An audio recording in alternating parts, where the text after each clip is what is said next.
Hello, and welcome to another episode of On the Flats. I'm Aaron Joe. Today, our host Jerry Lanier will be speaking with sophomore Jasmine Minor of the Georgia Tech tennis team. After an outstanding freshman year, both on and off the court, and especially in the classroom, she has great expectations for herself, and as well as her teammates. What does she have in mind? Well, let's find out as Jerry sits down with rising star Jasmine Minor. What was it like growing up in Chicago?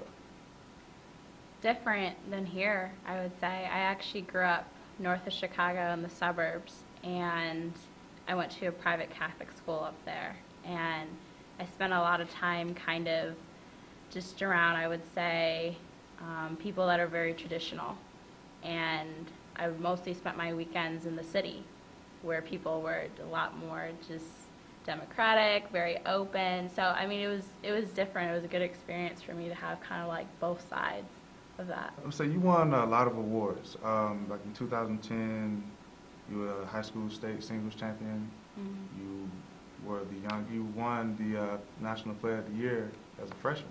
Mm-hmm. But like with all these awards, was it hard for you to stay level-headed half the time? I think balancing that out was something that I learned in high school. I always grew up having the mentality that, you know, no matter what I do, I still need to give back to the community. For example, my senior year in high school, I had the choice whether to play on the high school team or not, or whether to kind of go and do my own thing, play national tournaments and stuff. And, you know, I went and I played for the team. And, you know, it wasn't something that I would say necessarily helped me out a lot personally, but it did a lot for other people to kind of just have me around and to bring attention to the team and, you know, help the girls and train them and mentor them and sort of help someone else's dream come true instead of more about me. So I spent a lot of time doing that and finding that balance between, you know, your own personal desires and still helping someone else was, you know, where I learned that the most.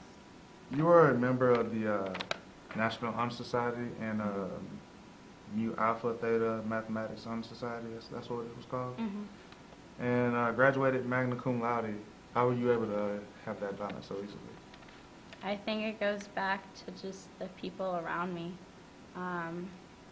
Where I came from, I have a tennis academy back at home, and I've got all these little kids that, you know, 11 to 13 years old that look up to me. And every time I do something, whether it's school or tennis or just something outside of that, I want to give 100% of my effort. Graduating high school, you probably had offers to play all over the country, especially for tennis, and even offers to probably even go pro. What made you even come to Georgia Tech to play tennis? The coaching. Coaching.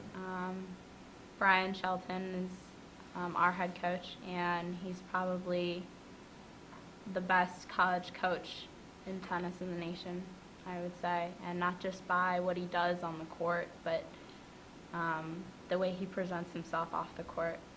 Georgia Tech women's tennis is just, it's known for their sportsmanship, you know, how we act, how, you know, we treat our opponents, how we treat everyone else around us, and, you know, that's extremely important with him. And I felt like I needed somebody that was not only going to push me on the court, but help me develop as a person. I know he's not here anymore. He took the job to coach the men's Florida team. Mm-hmm. I know that had to be tough for y'all when he leave. How did you feel personally? I was pretty shocked. You know, it kind of came out of nowhere. But he's done so much for this school. He, you know, he's played here. He did well here. You know, came back. He's been coaching here for about 15 years now. And he's respected by the entire community, and I'd pretty much say the city of Atlanta.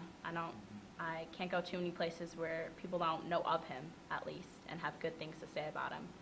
And it's a great opportunity for him to be playing at, you know, be coaching at pretty much the highest level. What is your motivating force to keep you going each day? From school, tennis, even just life, because sometimes it can be stressful around here. My team. The most, and when I say team, I don't just mean the girls on the tennis team.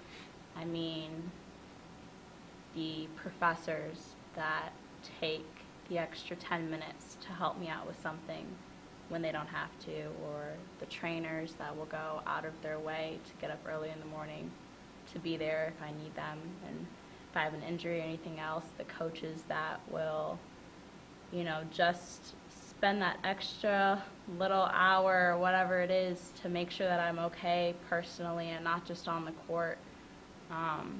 You know, it's people like that that do these little things when they don't have to. On the Flats, we'd like to thank Jasmine for speaking with us today, and we hope that she reaches all of her goals and much success to her team next year. For On the Flats, I'm Aaron Joe.